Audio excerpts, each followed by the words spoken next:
نسوا الله فنسيهم إن المنافقين هم الفاسقون وعد الله المنافقين والمنافقات والكفار نار جهنم خالدين فيها هي حسبهم ولعنهم الله ولهم عذاب مقيم كالذين من قبلكم كانوا أشد منكم قوة وأكثر أموالا وأولادا فاستمتعوا بخلاقهم فاستمتعتم بخلاقكم كما استمتع الذين من قبلكم بخلاقهم وخذتم كالذي خاضوا أولئك حبطت أعمالهم في الدنيا والآخرة وأولئك هم الخاسرون آمنت بالله صدق اللہ العظیم۔ سورۃ التوبہ کے اندر منافقون کا تذکرہ چل رہا ہے۔ اللہ رب العزت فرماتے ہیں کہ المنافقون والمنافقات، منافق مرد والمنافقات اور منافق عورتیں، بعضهم من بعض، ان کے بعض میں سے ہیں۔ بعض کا بعض میں سے ہونے کا مطلب یہ ہے کہ ان کے کام کرتوت بھی ایک جیسے ہیں، ان کے مزاج، ان کی فطرت اور ان کی ساری چیزیں جو ہیں وہ ایک دوسرے سے ملتی جلتی ہیں۔ تو جہاں پہ بھی یہ لفظ آتا ہے نا فلاں میں سے ہے، تو اس کا مطلب اکثر یہ ہوتا ہے کہ ان کے آپس کے اندر اعمال ایک جیسے ہیں، ان کے مزاج ایک جیسے ہیں۔ اور آپ صلی اللہ علیہ وسلم نے بھی کچھ لوگوں کے بارے میں فرمایا کہ فلاں جو ہے وہ مجھ میں سے ہے، تو اس کا مطلب کیا ہے کہ اس کا مزاج میرے جیسا ہے، اس کے کام میرے جیسے ہیں۔ مثال کے طور پر آپ صلی اللہ علیہ وسلم نے فرمایا کہ الحسین منی وانا من حسین، حضرت حسین رضی اللہ تعالیٰ عنہ مجھ سے ہیں اور میں حضرت حسین رضی اللہ تعالیٰ عنہ سے ہوں۔ مطلب یہ کہ ہمارے کام، ہمارے مزاج ایک جیسے ہیں۔ اور یہ آپ صلی اللہ علیہ وسلم نے تقریباً 12 لوگوں کے لیے فرمایا، حضرت علی کے لیے، حضرت جعفر کے لیے، حضرت حسین کے لیے۔ اسی طرح 12 لوگوں کا ذکر آتا ہے کہ آپ صلی اللہ علیہ وسلم نے فرمایا کہ فلاں مجھ میں سے ہے۔ اور آپ صلی اللہ علیہ وسلم نے پورے قبیلے کے بارے میں یہ فرمایا، جو قبیلہ اشعری تھا، اشعری قبیلہ جس سے حضرت ابو موسیٰ اشعری کا تعلق تھا، اس پورے قبیلے کے بارے میں آپ صلی اللہ علیہ وسلم نے فرمایا کہ الاشعریون منی، کہ یہ جو اشعریون ہیں یہ سارے کے سارے مجھ سے ہیں، یعنی کہ ان کے مزاج کے اندر بھی لطافت ہے، خلوص ہے، تو اس وجہ سے ان کا مزاج مجھ سے ملتا جلتا ہے۔ تو المنافقون والمنافقات، منافق مرد اور منافق عورتیں، ان کے بعض میں سے ہے، مطلب کہ ان کے مزاج ایک جیسے اور کام ایک جیسے ہیں۔ یأمرون بالمنکر، اور ان کے کام کیا ہیں؟ یأمرون، یہ حکم دیتے ہیں، یہ اکساتے ہیں لوگوں کو، بالمنکرین، منکر کی طرف، غلط کاموں کی طرف، گناہ کے کاموں کی طرف لوگوں کو دھیان دلاتے ہیں۔ وینہون عن المعروف، اور روکتے ہیں عن المعروف، نیکی سے، برے کاموں کا حکم دیتے ہیں اور نیکی سے روکتے ہیں۔ یہ منافقین کا طرز عمل ہے کہ خود بھی گناہ گار ہیں، گناہوں کے اندر ملوث ہیں، سازشوں کے اندر ملوث ہیں، جھوٹ بولتے ہیں، اور دوسرے لوگوں کو بھی کیا کہتے ہیں کہ تم بھی یہ کام کرو، اس کے اندر بڑا فائدہ ہے، ادھر سے بھی فائدہ اٹھا لیتے ہیں، ادھر سے بھی فائدہ اٹھا لیتے ہیں، تو یہ کام کرتے ہیں۔ وَيَقْبِضُونَ، اور ایک خصلت ان کے اندر یہ ہے کہ یقبضون، یہ سکیڑتے ہیں، بند کرتے ہیں، ایدیہم، اپنے ہاتھوں کو، یعنی کہ اللہ کے راستے کے اندر اگر خرچ کرنا پڑے تو اپنی مٹھی کو، اپنی ہتھیلی کو سکیڑ لیتے ہیں، بند کر لیتے ہیں، اللہ کے راستے میں خرچ نہیں کرتے۔ اور یہ بہت بڑا مرض ہے۔ آپ صلی اللہ علیہ وسلم کے سامنے ایک بندے کے بارے میں بتایا گیا، یا رسول اللہ وہ آدمی ہے، اس کے بڑے اچھے کام ہیں، وہ اس طرح نماز پڑھتا ہے، اس طرح سچ بولتا ہے، اس طرح یہ کام کرتا ہے، وہ کام کرتا ہے۔ آپ صلی اللہ علیہ وسلم سنتے رہے، پھر وہ جو بتا رہا تھا اس نے بتایا، یا رسول اللہ لیکن بندہ کنجوس ہے، بخیل ہے۔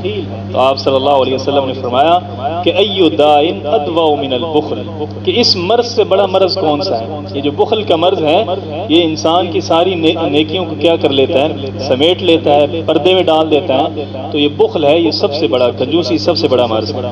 تو یہ منافقین کے اندر یہ بات پائی جاتی ہے۔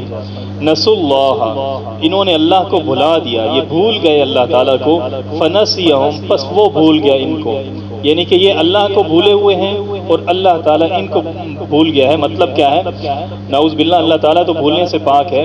مطلب یہ ہے کہ جس طرح یہ اللہ کے راستے میں نیکی کرنے کے معاملے میں اللہ کو بھولے ہوئے ہیں، ان کے اندر کوئی اللہ کا خوف نہیں ہے، اسی طرح جب اللہ تعالیٰ کی رحمت، اللہ تعالیٰ کی مغفرت اور اللہ تعالیٰ کی طرف سے عنایات ہوتی ہیں تو اللہ تعالیٰ ان کو ایسے محروم کر دیتا ہے جیسے بندہ کسی کو بھلا دیتا ہے۔ تم فنسیہم کا مطلب یہ ہے کہ اللہ تعالیٰ نے ان کو اپنی رحمت سے بھلا دیا ہے، اپنی مغفرت سے بھلا دیا۔ ان المنافقین، بے شک منافق لوگ، ہم الفاسقون، یہ نافرمان ہیں، فاسق ہیں، گناہگار ہیں۔ وعد اللہ المنافقین، اور وعدہ ہے اللہ تعالیٰ کا، اللہ تعالیٰ نے وعدہ کیا ہے منافقین سے اور منافقات سے، منافق مردوں سے اور عورتوں سے، والکفار، اور کافروں سے، نار جہنم، جہنم کی آگ کا اللہ تعالیٰ نے وعدہ کیا، اور خالدین فیہا، اور یہ لوگ خالدین ہمیشہ اس کے اندر رہیں گے، خالدین ہمیشہ رہنے والے ہیں، فیہا اس کے اندر، یعنی کہ جہنم کے اندر ہمیشہ رہنے والے ہیں۔ ہی حسبہم، اور وہ کافی ہے ان کے لیے، وہ جہنم جو ہے وہ ان کافروں کے لیے، منافقوں کے لیے کافی ہو جائے گی۔ وَلَعَنَهُمُ اللَّهُ، اور اللہ تعالیٰ نے ان کے اوپر لعنت کی، اور اللہ تعالیٰ فرماتے ہیں ان المنافقین فی الدرک الاسفل من النار، کہ منافق جو ہوگا وہ جہنم کے سب سے نچلے درجے کے اندر ہوگا۔ جیسے آپ دیکھتے ہیں نا کہ کوئی اگر برتن آپ آگ کے اوپر رکھیں تو سب سے زیادہ جو تپش ہوتی ہے نیچے وہ کس کو پہنچتی ہے؟ جو اس کا نیچے والا حصہ ہوتا ہے، تلوا ہوتا ہے، اور اللہ تعالیٰ فرماتے ہیں کہ ان کو میں جہنم کے تلوے کے اوپر ڈالوں گا جہاں پر سب سے زیادہ آگ ہوگی، کیونکہ یہ مسلمانوں کے معاملے میں کافروں سے بھی زیادہ نقصان دہ ہوتے ہیں۔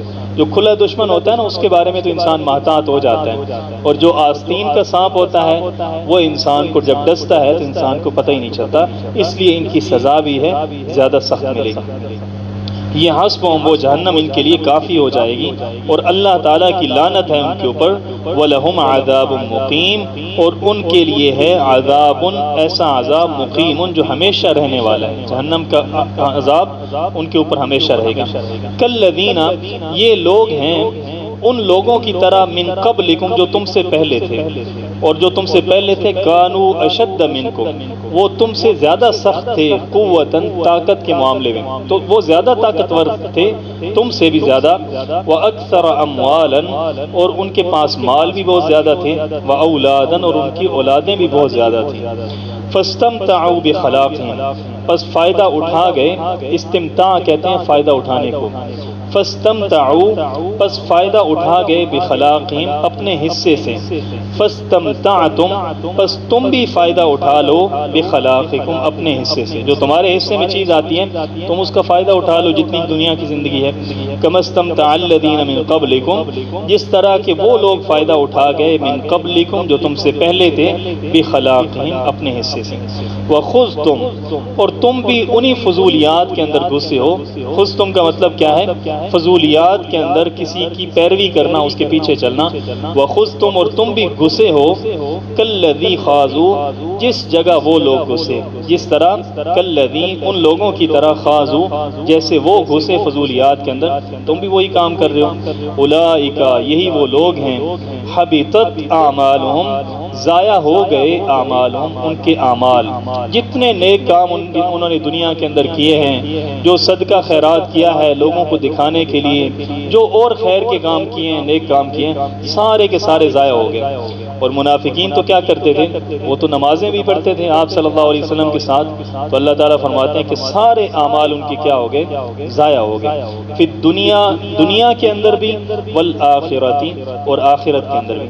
دنیا کے اندر اعمال ضائع ضائع ہونے کا مطلب یہ ہے کہ وہ جو قرآن کے اندر بشارتیں آتی ہیں آپ صلی اللہ علیہ وسلم کے اوپر کہ مومنوں کے لیے یہ بشارت ہے، مومنوں کے لیے یہ خوشی کی خبر ہے، تو جب منافق اس کو سنتے ہیں تو وہ اس سے محروم ہو جاتے ہیں، کیونکہ ان کے دل کے اندر تو ایمان ہی نہیں ہوتا، عقیدہ ہی نہیں ہوتا، تو دنیا کے لحاظ سے بھی وہ محروم ہو گئے، والآخرہ، اور آخرت کے لحاظ سے تو ویسے بھی محروم ہیں، وَأُولَئِكَ هُمُ الْخَاسِرُونَ، اور یہی لوگ ہیں ہم الخاسرون، خسارہ اٹھانے والے۔ الم یاتہم، کیا نہیں پہنچی ان کے پاس، نبأ الذین من قبلہم، خبر ان لوگوں کی، من قبلہم جو ان سے پہلے تھے، اور وہ کون لوگ تھے؟ قوم نوح، حضرت نوح علیہ السلام کی قوم، وعاد، اور قوم عاد۔ قوم عاد کے اندر کون نبی تھے؟ وَإِلَىٰ عَادٍ أَخَاهُمْ هُودًا، حضرت ہود علیہ السلام۔ اور حضرت ہود علیہ السلام کا جو ہے نا، یہ ایسے نبی ہیں جن کا کوئی معجزہ کسی کتاب کے اندر نہیں ملتا۔ جتنے بھی انبیاء کا باقی تذکرہ ملتا ہے ان کا معجزہ ضرور ملتا ہے، لیکن حضرت ہود علیہ السلام کے بارے میں آتا ہے کہ ان کا کوئی معجزہ نہ قرآن کے اندر، نہ حدیث کے اندر، نہ کسی تاریخ کی کتاب کے اندر ملتا ہے۔ یہ واحد پیغمبر ہے۔ اب بعض لوگوں نے کہا ہے کہ ان کا معجزہ یہ تھا کہ یہ جو تقریر کرتے تھے، ان کو اللہ تعالیٰ نے خطابت کا جو ملکہ عطا کیا تھا، یہی معجزہ ہے۔ تو باقی علماء کہتے ہیں یہ تو ایسا معجزہ ہے، یہ تو ایسی بات ہے جو سارے نبیوں کے ساتھ تھی، تو ایک خاص قسم کا کوئی معجزہ جو الگ تھلگ ہو وہ حضرت ہود علیہ السلام کو نہیں ملا۔ وہ سمود، اور قوم سمود، اور قوم سمود میں کون نبی تھے؟ حضرت صالح علیہ السلام، اور ان کا معجزہ اونٹنے والا، سبق پیچھے والا تازہ ہو جائے۔ تو یہ جو قوم سمود تھی، اس کے حضرت صالح علیہ السلام تھے ان کے نبی، اور ان کا معجزہ جو ہے وہ اونٹنے والا تھا۔ وہ قوم ابراہیم، اور قوم ابراہیم۔ اب یہ اللہ تعالیٰ ذکر کر رہے ہیں نا جن لوگوں کے اوپر عذاب آیا یا جن کے اعمال ضائع ہوئے، تو حضرت ابراہیم علیہ السلام کی قوم کے اوپر کون سا عذاب آیا؟ تو کہتے ہیں کہ ان کی قوم کے اوپر عذاب کا مطلب یہ ہے کہ ان کے بادشاہ کے اوپر جو عذاب آیا تھا نا، اس کے ناک کے اندر مچھر چلا گیا نمرود کے اندر، تو لوگوں نے اس کو جوتے مارے، تو اس عذاب کا اللہ تعالیٰ تذکرہ کر رہے ہیں۔ یہ شاید کوئی ایسا عذاب اللہ تعالیٰ نے اس قوم کے اوپر نازل کیا ہو جس کا تذکرہ کتابوں کے اندر نہ آتا ہوں۔ وَأَصْحَابِ مَدْيَنَ، اور مدین والے لوگ۔ مدین والے لوگ سے مراد یہ ہے کہ حضرت شعیب علیہ السلام کی جو قوم تھی۔ وَالْمُؤْتَفِقَاتِ، اور وہ بستیاں جو الٹائی گئی تھی، جن کو عذاب کی وجہ سے اللہ تعالیٰ نے الٹا دیا تھا، الٹا پٹخ دیا تھا زمین کے اوپر۔ اور یہ کس نبی کے زمانے کے اندر ہوا؟ حضرت لوط علیہ السلام۔ حضرت لوط علیہ السلام کی جتنی بھی بستیاں تھیں اس علاقے کی، ساری کی ساری جبرائیل علیہ السلام نے اٹھائیں اور ان کو زمین کے اوپر پٹخ دیا۔ اور کہتے ہیں کہ اس وقت جو آبادی تھی وہ 4 لاکھ سے 6 لاکھ کے درمیان تھی۔ اتنے زیادہ لوگ ان بستیوں کے اندر بستے تھے، اور اللہ تعالیٰ نے سب کو زمین کے اوپر پٹخ دیا۔ والمؤتفقات، اور الٹائی گئی بستیاں۔ اتتہم رسلہم، آئے ان کے پاس ان کے رسول، بالبینات، دلائل کے ساتھ، معجزات کے ساتھ۔ فما کان اللہ لیظلمہم، پس نہیں اللہ تعالیٰ نے ظلم کیا، پس نہیں ہے اللہ تعالیٰ لیظلمہم کہ ان کے اوپر ظلم کرتے۔ اللہ تعالیٰ کی ذات نے ان کے اوپر جو عذاب آئے تھے یہ اللہ تعالیٰ کی وجہ سے نہیں آئے، اللہ تعالیٰ نے ظلم نہیں کیا ان کے اوپر۔ ولکن کانوا انفسہم یظلمون، لیکن وہ تھے انفسہم، اپنے اوپر، یظلمون، ظلم کرنے والے۔ جتنی ان کے اوپر مصیبتیں آئیں، تکلیفیں یا عذاب آئے، اس کا سبب وہ خود لوگ تھے۔ اللہ تعالیٰ نے ان کو ان کے گناہوں کے سبب ان کو برباد کیا۔ یہ اللہ تعالیٰ نے اس لیے فرمایا کہ بعض مذاہب ایسے ہیں جن کے ہاں رب کا تصور بھی ایک ظالم جلاد کی طرح ہے۔ بس اللہ تعالیٰ کا کام ہی یہ ہے کہ وہ کیا کرتا ہے؟ عذاب دیتا رہتا ہے، ظلم کرتا رہتا ہے۔ تو اللہ تعالیٰ نے یہاں پر اس کی نفی کی کہ اللہ تعالیٰ کسی کے اوپر ظلم نہیں کرتا۔ جو لوگ عذاب کا شکار ہوتے ہیں وہ اپنے نفسوں کے اوپر خود ظلم کرنے والے ہوتے ہیں۔ والمؤمنون والمؤمنات، اور مومن مرد، والمؤمنات، اور مومن عورتیں، بعضهم، ان کے بعض، اولیاء، بعض وہ دوست ہیں دوسروں کے، یعنی کہ مومن کیا ہیں؟ ایک دوسرے کے دوست ہیں۔ اور یہی بات اللہ تعالیٰ نے منافقوں کے لیے بھی فرمایا کہ منافق ایک دوسرے میں سے ہیں اور مومن ایک دوسرے کے دوست ہیں۔ اب قرآن کا اعجاز دیکھیں کہ اللہ تعالیٰ نے وہاں پر یہ نہیں فرمایا کہ المنافقون اولیاء بعضهم من بعض، کہ جو منافق مرد اور عورتیں ہیں وہ ایک دوسرے کے کیا ہیں؟ اولیاء ہیں، لیکن مومنوں کے لیے اللہ تعالیٰ نے یہ بات فرمائی ہے۔ تو اس کی وجہ یہ ہے کہ منافق جو ایک دوسرے میں سے ہوتے ہیں ان کا تعلق صرف مفادات تک ہوتا ہے، اپنا فائدہ اٹھانے کے لیے، شرارت کے لیے وہ ایک دوسرے کے ساتھ جڑے ہوئے ہوتے ہیں، لیکن جو مومن ہوتے ہیں ان کا آپس کا تعلق مفادات کا نہیں ہوتا بلکہ نظریے کا تعلق ہوتا ہے۔ ان کی اخوت جو ہوتی ہے، ان کی جو دوستی ہوتی ہے، رفاقت، وہ دین کے اعتبار سے ہوتی ہیں، نظریے کے اعتبار سے ہوتی ہیں، اور منافق جہاں پہ فائدہ دیکھتے ہیں وہاں پر اکٹھے ہو جاتے ہیں۔ اسے آپ کے ذہن میں ہمارے سیاستدان جا رہے ہوں گے کہ جب مفاد کا وقت آتا ہے تو سارے سیاستدان کیا ہو جاتے ہیں، وہ جو ایک دوسرے کے اوپر الزامات لگاتے رہتے ہیں، جب پھنستے ہیں تو وہ کیا کرتے ہیں۔ اور اس میں کوئی ایسا نہیں ہے کہ فلاں مبرہ ہے اس میں۔ عمران خان صاحب کے اوپر مصیبت آتی ہے تو وہ کہاں جاتے ہیں؟ 9-0 جاتے ہیں الطاف حسین کے پاس، جس کے بارے میں پتہ نہیں کیا کیا باتیں کرتے رہے، اور باقی سب تو ویسے ہی آج کل اکٹھے ہیں، مولانا صاحب اور دوسرے حضرات۔ تو یہ جو ان کو میں منافق نہیں کہہ رہا، مطلب یہ ہے کہ مفادات کا ان کا آپس کا تعلق ہوتا ہے، اللہ تعالیٰ معاف کرے۔ والمؤمنون والمؤمنات، اور مومن لوگ اور والمؤمنات اور مومن عورتیں، بعضهم اولیاء بعض، یہ ایک دوسرے کے دینی رفیق ہیں، اور یہ اللہ تعالیٰ کی بہت بڑی نعمت ہے کہ انسان کو اچھا اور نیک آدمی دوستی کے طور پر مل جائے۔ اچھا دوست جو ہوتا ہے نا وہ اللہ تعالیٰ کی بہت بڑی نعمت ہوتا ہے کہ خود بھی وہ اچھائی کے اوپر ہوتا ہے، نیکی کے اوپر گامزن ہوتا ہے، اور اپنے دوست کو بھی وہ کیا کرتا ہے؟ نیکی کے اوپر لگاتا ہے۔ اور اگر انسان کا دوست ہو جائے کوئی خراب آدمی تو خود بھی خرابی کے اوپر ہے اور اپنے دوست کو بھی خرابی کے اوپر لے جاتا ہے۔ والمؤمنون والمؤمنات بعضهم اولیاء بعض، مومن مرد اور مومن عورتیں ایک دوسرے کے دینی رفیق ہیں، دوست ہیں۔ یأمرون بالمعروف، وہ حکم دیتے ہیں بالمعروف نیکی کا، وینہون عن المنکر، اور وہ روکتے ہیں، منع کرتے ہیں، عن المنکر برائی سے روکتے ہیں۔ ویقیمون الصلاۃ، اور وہ نماز قائم کرتے ہیں، ویؤتون الزکاۃ، اور وہ زکوٰۃ دیتے ہیں۔ وَيُطِيعُونَ اللَّهَ وَرَسُولَهُ، اور وہ اطاعت کرتے ہیں اللہ تعالیٰ کی، ورسولہ، اور اس کے رسول کی اطاعت کرتے ہیں۔ اولئک، یہی لوگ ہیں، سیرحمہم اللہ، کہ اللہ تعالیٰ ان کے اوپر رحم کرے گا۔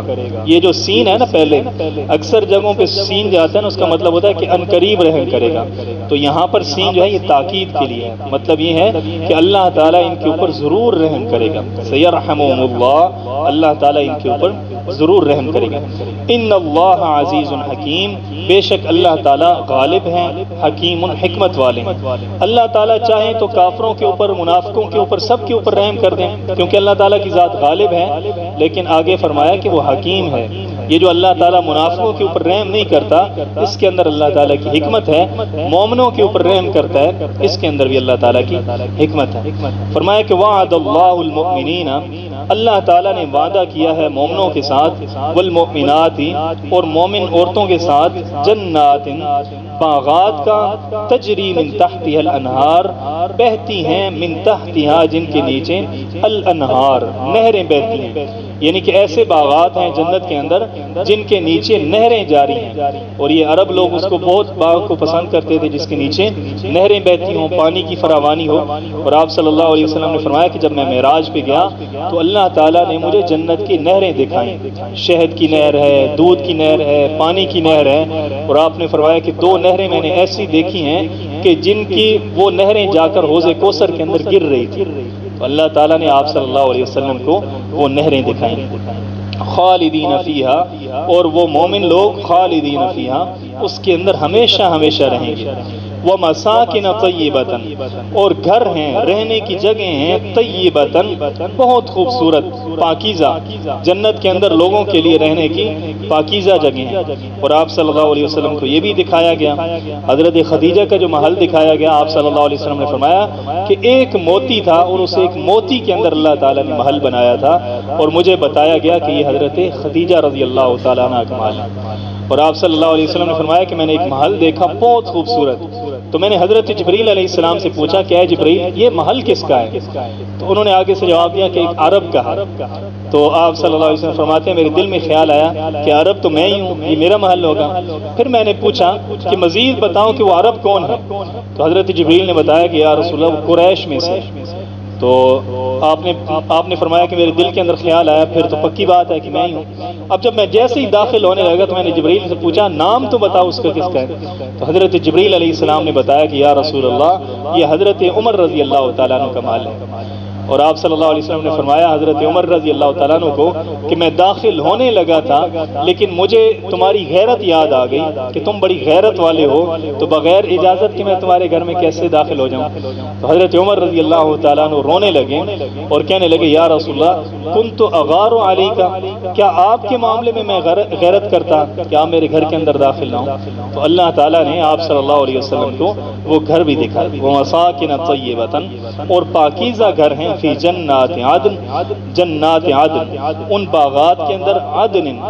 اب عدن کا جو ہے نا یہ عام طور پر معنی یہ کیا جاتا ہے کہ ایسی جنتیں جو ہمیشہ رہنے والی ہیں۔ عدن کا مطلب کیا ہے؟ ہمیشہ رہنے والی۔ اور حضرت عبداللہ ابن عباس رضی اللہ تعالیٰ عنہ فرماتے ہیں کہ عدن سے مراد یہ ہے کہ جنت کے بالکل درمیان کے اندر جو جگہ ہے اس کو عدن کہتے ہیں، اور بعض مفسرین کہتے ہیں کہ جنت کے اندر ایک خاص درجہ ہے جس کا نام عدن ہے۔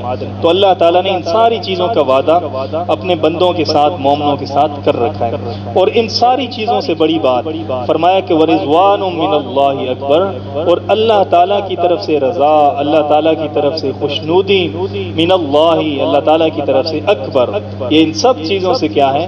یہ بڑی ہے۔ اور آپ صلی اللہ علیہ وسلم نے فرمایا کہ اللہ تعالیٰ جنتیوں کے اوپر جھانکیں گے، ان کو جھانک کر دیکھیں گے اور پوچھیں گے کہ کیا تمہیں کسی چیز کی حاجت ہے؟ تو جنتی آگے سے جواب دیں گے یا باری تعالیٰ کسی چیز کی بھی ہمیں حاجت نہیں ہے۔ تو اللہ تعالیٰ آگے سے جواب دیں گے کہ احل علیکم رضوانی ولا اسخط علیکم ابدا، اس سے بھی بڑی نعمت میں تمہیں دے رہا ہوں کہ اب میں نے اپنی رضا کو تمہارے اوپر حلال کر دیا، ولا اسخط علیکم ابدا، اور کبھی بھی میں اب تمہارے اوپر ناراض نہیں ہوں گا۔ تو یہ سب سے بڑی نعمت ہے اللہ تعالیٰ کی کہ اللہ تعالیٰ راضی ہو جائے۔ اس لیے علماء نے لکھا ہے کہ دنیا کے اندر سب سے بڑی نعمت کیا ہے؟ وہ ایمان کی دولت ہے، اور آخرت میں سب سے بڑی نعمت کیا ہے؟ وہ اللہ تعالیٰ کی رضا اور اللہ تعالیٰ کا دیدار ہے۔ حضرت حاجی امداد اللہ مہاجر مکی رحمۃ اللہ علیہ فرماتے ہیں کہ لوگ بڑی لمبی لمبی دعائیں مانگتے ہیں، لیکن میں ایک چھوٹی سی دعا مانگتا ہوں اور ہمیشہ مانگتا ہوں، اور وہ دعا کیا ہے کہ اللہم انی اسألک رضاک والجنت، یا اللہ میں تجھ سے تیری رضا کا سوال کرتا ہوں، تیری خوشنودی کا سوال کرتا ہوں، والجنت اور جنت کا سوال کرتا ہوں۔ اور دوسری دعا کہ وَأَعُوذُ بِكَ مِن سَخَطِكَ وَمِنَ النَّارِ، کہ میں تجھ سے پناہ مانگتا ہوں تیری ناراضی کا اور جہنم سے پناہ مانگتا ہوں۔ یہ مختصر سی دعا ہے جو میں ہمیشہ کرتا رہتا ہوں۔ تو وَرِضْوَانٌ مِّنَ اللَّهِ اکبر، اللہ تعالیٰ کی طرف سے رضا یہ بہت بڑی چیز ہے، اور نبوت کے بعد جو سب سے بڑا اعزاز ہے نا وہ اللہ کی رضا ہے۔ اور اللہ تعالیٰ کی رضا کس کو ملی؟ رضی اللہ عنہم ورضوا عنہ، صحابہ اکرام کو اللہ تعالیٰ نے یہ اعزاز عطا کیا، اور یہ نبوت کے بعد سب سے بڑا اعزاز ہے۔ ورضوان من اللہ اکبر، اور رضوان من اللہ اللہ تعالیٰ کی طرف سے رضا اکبر، یہ بڑی چیز ہے۔ ایک منطقی عالم تھا، منطقی سمجھتے ہیں نا جو ہر بات کے اندر کیا کرتا ہے؟ لاجک تلاش کرتا رہتا ہے۔ تو اس سے کسی نے کہا کہ قرآن کے اندر آتا ہے کہ رضوان من اللہ اکبر، رضوان تو جہنم کا جنت کا دروغ ہے، جنت کے دروغے کا نام کیا ہے؟ رضوان۔ تو اللہ تعالیٰ کہتا ہے ورضوان من اللہ، اور رضوان جو ہے من اللہ اللہ تعالیٰ سے اکبر، وہ بڑا ہے۔ تو جنت کا دروغہ اللہ تعالیٰ سے بڑا کیسے ہو سکتا ہے؟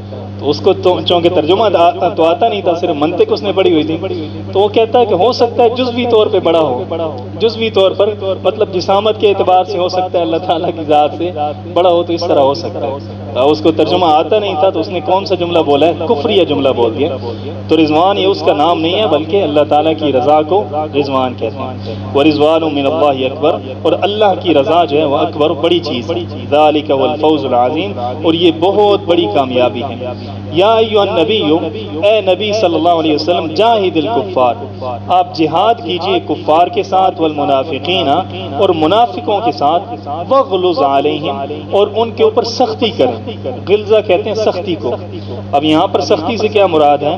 تو سختی سے مراد یہ ہے کہ اگر منافق لوگ اس طرح کا جرم کریں جو قابل گرفت ہے تو آپ ان کو معاف نہ کریں بلکہ ان کو سزا دیں، ان کے اوپر رحم کا معاملہ نہ کریں کہ انہوں نے جرم تو اگرچہ سزا والا کیا ہے لیکن پھر بھی ان کو معاف کر دیا جائے تو آپ ان کے ساتھ ایسے نہ کریں۔ اب یہاں پہ جہاد سے مراد کیا ہے؟ اللہ تعالیٰ نے یہ نہیں فرمایا کہ ان کے ساتھ قتال کریں، لڑائی کریں۔ کس لیے نہیں فرمایا؟ اس لیے نہیں فرمایا کیونکہ منافقین کے ساتھ تو قتال نہیں ہوتا۔ منافق تو چھپے ہوئے کافر ہوتے ہیں، بظاہر تو مسلمان ہوتے ہیں۔ کتنی دفعہ حضرت عمر رضی اللہ تعالیٰ نے عرض کی کہ یا رسول اللہ اس منافق کا سر اڑا دینا چاہیے، اس منافق کو مار دینا چاہیے، لیکن آپ صلی اللہ علیہ وسلم نے کیا جواب دیا کہ اے عمر، اگر میں اپنے ان لوگوں کو مارنے لگ جاؤں جنہوں نے ظاہر کے اندر کلمہ پڑھا ہے تو لوگ کہیں گے کہ محمد صلی اللہ علیہ وسلم پہلے کافروں کو مارتے تھے، اب اپنے صحابہ کو مارنے لگے، تو یہ ظاہراً کلمہ پڑھتے ہیں اس لیے ان کو نہیں مارا جائے گا۔ تو یہاں پہ مطلب یہ ہے کہ جاہد الکفار، کفار کے ساتھ جہاد کریں تلوار کے ذریعے، سنان کے ذریعے، نیزوں کے ذریعے، والمنافقین، اور منافقین کے ساتھ جہاد کریں لسان کے ذریعے، زبانی طور پر ان کے ساتھ جہاد کریں، ان کو دلائل دیں یا ان کی جو سازشیں ہیں ان کو بھانپ کر ان کے مطابق حکمت عملی کو اپنائیں۔ وغلظ علیہم، اور ان کے اوپر سختی کریں، ومأواہم جہنم، اور ان کا ٹھکانہ یعنی کافروں اور منافقوں کا جہنم ٹھکانہ ہے، وبئس المصیر، اور یہ بہت برا ٹھکانہ ہے۔ اب ان آیات کے پس منظر کے اندر مفسرین نے لکھا ہے کہ آپ صلی اللہ علیہ وسلم جب تبوک پہ گئے تو 12 منافق ایسے تھے جنہوں نے مل کر آپ صلی اللہ علیہ وسلم کو شہید کرنے کا منصوبہ بنایا۔ تو راستے کے اندر ایک گھاٹی آتی تھی، یہ درے کے اندر سارے مل کر بیٹھ گئے 12 لوگ۔ تو اللہ تبارک و تعالیٰ نے آپ صلی اللہ علیہ وسلم کو وحی کے ذریعے بتا دیا کہ اس طرح 12 منافق ہیں، وہ آگے بیٹھے ہیں۔ تو آپ صلی اللہ علیہ وسلم حضرت حذیفہ اور حضرت عمار رضی اللہ تعالیٰ ان کو لے کر گئے اور ان کو مارا اور ان کو بھگایا۔ تو ان لوگوں نے اپنے منہ لپیٹے ہوئے تھے، لیکن آپ صلی اللہ علیہ وسلم کو چونکہ ان کے نام بھی بتا دیے گئے تھے تو آپ صلی اللہ علیہ وسلم نے پھر ان کو بلایا، تو ان سے پوچھا کہ کیا تم نے یہ حرکت کرنے کی کوشش کی ہے؟ تو انہوں نے آگے سے قسمیں اٹھانی شروع کر دیں کہ یا رسول اللہ ہم تو وہ لوگ نہیں تھے، وہ تو کوئی اور ہوں گے۔ تو ان آیات کے اندر ان کا تذکرہ ہے۔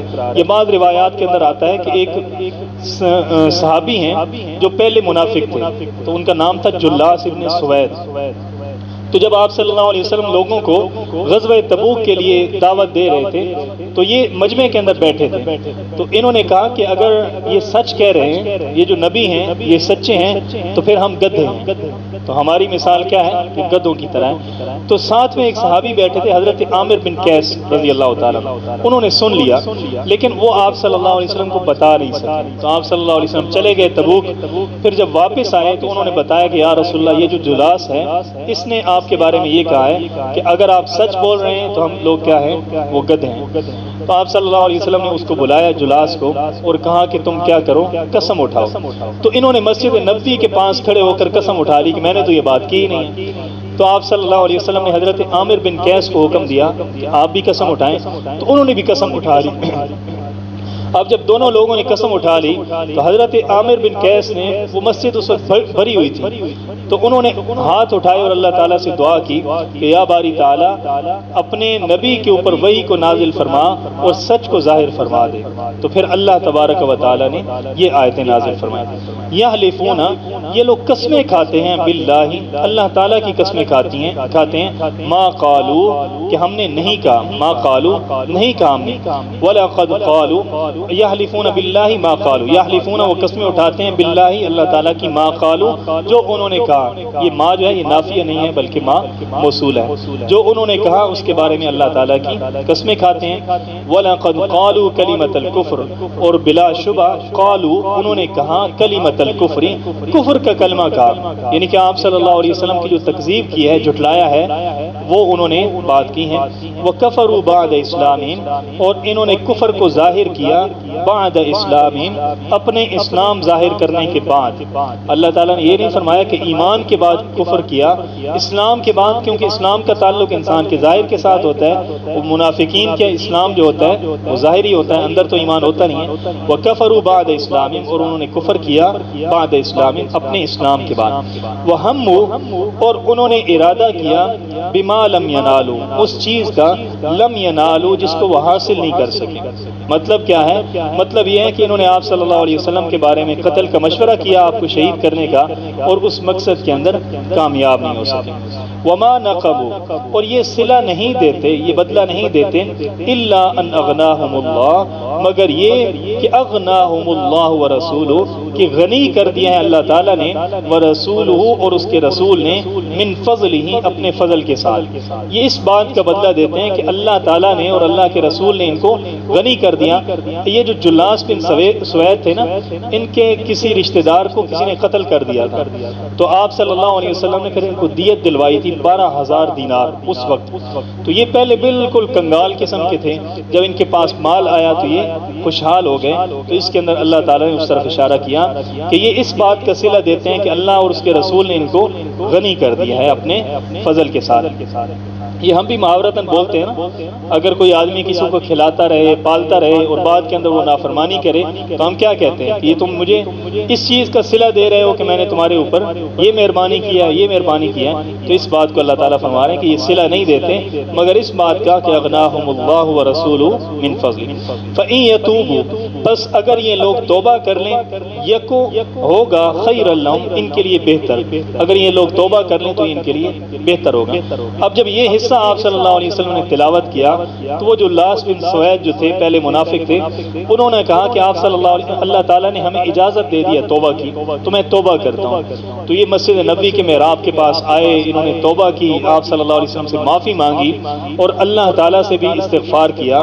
تو فإن يتوبوا يك خير لهم، اور بعد کے اندر یہ بڑے پکے قسم کے مسلمان رہے تھے۔ فإن يتوبوا يك خير لهم وإن يتولوا، اور اگر یہ لوگ پلٹے، يعذبهم اللہ، تو اللہ تعالیٰ ان کو عذاب دے گا، عذاباً علیما، دردناک عذاب، فی الدنیا، دنیا کے اندر عذاب کا مطلب یہ ہے کہ اللہ تعالیٰ ان کے نفاق کو ظاہر کر دیں گے، اور یہ پورے مدینے کے اندر کیا ہو جائیں گے؟ بدنام ہو جائیں گے، اور دائمی پریشانی ہوگی ان کو، والآخرتی، اور آخرت کے اندر بھی ان کو دردناک عذاب ہوگا، وما لهم فی الارض، اور نہیں ہوگا ان کے لیے فی الارض، زمین کے اندر، من ولی، نہ کوئی ان کا دوست ہوگا، ولا نصیر، اور نہ ہی ان کا کوئی مددگار ہوگا۔ ومنہم، اور ان میں سے کچھ لوگ ایسے ہیں، من عاہد اللہ، جس نے اللہ تعالیٰ کے ساتھ وعدہ کیا، لئن آتانا، کہ اگر ہمیں اللہ تعالیٰ دیں، من فضلہ، اپنے فضل میں سے، یعنی کہ اگر ہمیں بہت سارا مال مل جائے، لنصدقن، تو ہم ضرور صدقہ کریں گے، ولنکونن من الصالحین، اور ہم ضرور ہو جائیں گے من الصالحین، نیک لوگوں میں سے۔ اب یہ آدمی ایک آیا آپ صلی اللہ علیہ وسلم کے پاس، اور اس کا نام تھا سالبہ، آ کر کہنے لگا کہ یا رسول اللہ میرے لیے دعا کریں، اور یہ منافق تھا، آپ میرے لیے دعا کریں کہ اللہ تعالیٰ میرے مال کے اندر برکت دے۔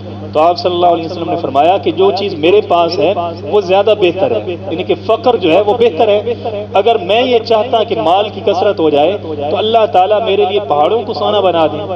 اس نے سنا، چلا گیا، پھر کچھ دنوں کے بعد آیا، یا رسول اللہ دعا کریں کہ مال زیادہ ہو جائے۔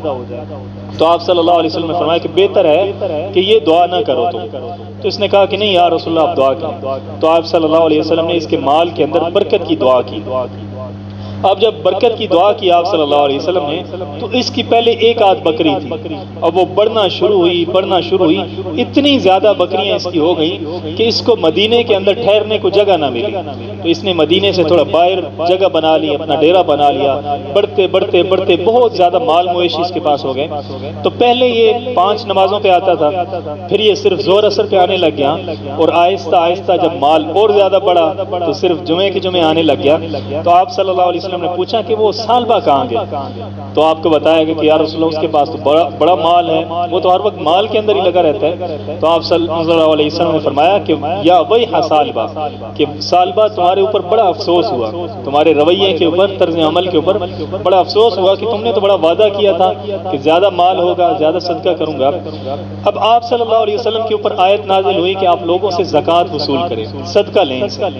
تو آپ نے اپنے 2 آدمی بھیجے کہ جا کر سالبہ سالبہ سے زکوٰۃ وصول کرو۔ تو یہ دونوں گئے آپ حضرت اس کے پاس، سالبہ کے پاس، آپ صلی اللہ علیہ وسلم کے حکم کے مطابق۔ تو اسے تقاضا کیا کہ اتنے تیرے پاس اونٹ ہیں، ان کے اوپر اتنی زکوٰۃ بنتی ہے، اتنی بکریاں ہیں، ان کے اوپر اتنی زکوٰۃ بنتی ہیں۔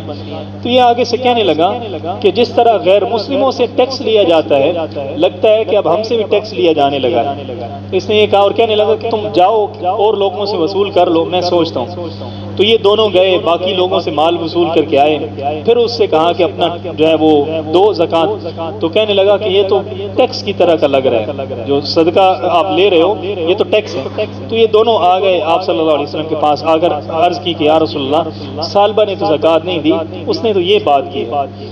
تو آپ صلی اللہ علیہ وسلم نے فرمایا کہ بڑی افسوس کی بات ہے، سالبہ نے اپنے آپ کو ہلاکت کے اندر ڈال دیا۔ تو اس سالبہ کے کوئی رشتہ دار بیٹھے تھے محفل کے اندر، وہ فوراً اٹھ کر گئے اور جا کر سالبہ کو بتایا کہ آپ صلی اللہ علیہ وسلم نے اس طرح کہا ہے کہ اس کے لیے تو ہلاکت ہے، بربادی ہے۔ تو اب یہ آیا، اس نے اپنے مویشی لیے اور آپ صلی اللہ علیہ وسلم کے پاس آ کر کہنے لگا کہ یا رسول اللہ آپ زکوٰۃ لے لیں۔ تو آپ صلی اللہ علیہ وسلم نے فرمایا کہ ان اللہ قد نہانی، بس اللہ تعالیٰ نے مجھے منع کر دیا ہے کہ تمہاری زکوٰۃ نہیں لینی، تمہارے صدقے میں سے وصول نہیں کرنا۔ تو بعض اوقات انسان کے منہ سے اس طرح کا جملہ نکل جاتا ہے جس کے اوپر اللہ تعالیٰ کی طرف سے بڑی ناراضی ہو جاتی ہے۔ ہم بھی عام طور پر اس طرح کے جملے بول دیتے ہیں، جب اذان ہوتی ہے تو کیا کہتے ہیں، یہ کیا مصیبت ہے، ایک نماز پڑھ کے آئے ہیں تو دوسری نماز۔ تو اللہ تعالیٰ انسان کو کبھی کبھی اس طرح کے جملوں کی بڑی سزا دیتے ہیں۔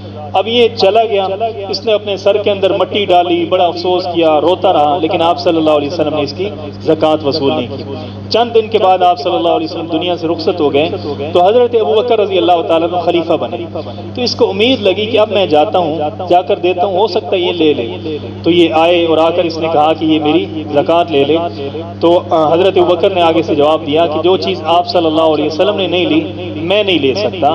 پھر حضرت عمر کا دور آیا، پھر اسی طرح آیا، پھر حضرت عثمان کا دور آیا، پھر مال لے کر آیا۔ نہ حضرت ابوبکر نے وصول کی، نہ حضرت عمر نے، اور نہ ہی حضرت عثمان رضی اللہ تعالیٰ عنہ نے۔ تو اس کی ہلاکت جو ہے وہ اسی طرح منافقت کے اوپر ہی ہوگی۔ تو اس آیت کے اندر اللہ تعالیٰ اس کا ذکر کر رہے کہ وَمِنْهُمْ، ان میں سے کچھ لوگ ایسے ہیں جو کہتے ہیں عَاهَدَ اللَّهَ لَئِنْ آتَانَا، جو اللہ تعالیٰ سے جس نے وعدہ کیا کہ اللہ تعالیٰ اگر ہمیں دیں بہت سارا مال تو ہم ضرور صدقہ کریں گے، وَلَنَكُونَنَّ مِنَ الصَّالِحِينَ، اور ہو جائیں گے اچھے لوگوں میں سے۔ فَلَمَّا آتَاهُمْ، پس جب اللہ تعالیٰ نے ان کو دیا من فضلہ، اپنے فضل میں سے، یعنی کہ بہت زیادہ مال دے دیا، بَخِلُوا بِهِ، تو وہ کیا ہو گئے، اس کے اوپر بخل کرنے لگے، بَخِلُوا بِهِ، اس کے بارے میں بخل کرنے لگے، وَتَوَلَّوْا، اور پھر گئے، وَهُمْ مُعْرِضُونَ، اور وہ تھے ہی پھرنے والے۔ یعنی کہ وہ آدمی شروع سے ہی منافق تھا، کیونکہ سوال پیدا ہوتا ہے نا کہ اب اس نے اگر توبہ کر لی تھی آپ صلی اللہ علیہ وسلم کے پاس آ کر، تو آپ نے اس کے مال کو وصول کیوں نہیں کر لیا، اس کی توبہ کو قبول کیوں نہیں کر لیا؟ تو اس کی وجہ علماء نے یہی لکھی ہے کہ اصل کے اندر وہ منافق تھا۔ وہ جو مال لے کر، بکریاں لے کر آیا تھا، اس کی وجہ بھی یہ تھی کہ لوگوں کے اندر اگر میری منافقت کی مشہوری ہو گئی تو میں بدنام ہو جاؤں گا، اس لیے آپ صلی اللہ علیہ وسلم نے اس کا مال وصول نہیں کیا تھا۔ بخلوا بھی، اس کے اوپر انہوں نے بخل کیا، وہ تولوا، اور پھر گیا، وہم معرضون، اور وہ پہلے سے ہی پھرنے والا تھا۔ فاعقبہم، بس اللہ تعالیٰ نے پیچھے کر دیا اس کے، نفاقا، منافقت کو، فی قلوبہم، ان کے دلوں کے اندر، الی یوم یلقونہ، اس دن تک، یلقونہ، جس دن انہوں نے اس سے ملاقات کرنی ہے، یعنی کہ اللہ تعالیٰ سے ملاقات کے دن تک اللہ تعالیٰ نے اس کے پیچھے مسلط کر دی منافقت، بما اخلف اللہ، بسبب اس کے، اخلف اللہ، جو اس نے خلاف ورزی کی تھی اللہ تعالیٰ سے، ما وعدوہ، جو اس نے وعدہ کیا تھا، جو اللہ تعالیٰ سے وعدے کی خلاف ورزی کی، اس کے سبب اللہ تعالیٰ نے اس کے اوپر نفاق کو طاری کر دیا۔ وبما كانوا يكذبون، اور بسبب اس کے، كانوا يكذبون، کہ وہ ہیں جھوٹ بولنے والے۔ اللہ تعالیٰ عمل کرنا۔ الحمدللہ رب العالمین، والصلاة والسلام علی سیدنا ربنا آتنا فی الدنیا حسنۃ وفی الآخرۃ حسنۃ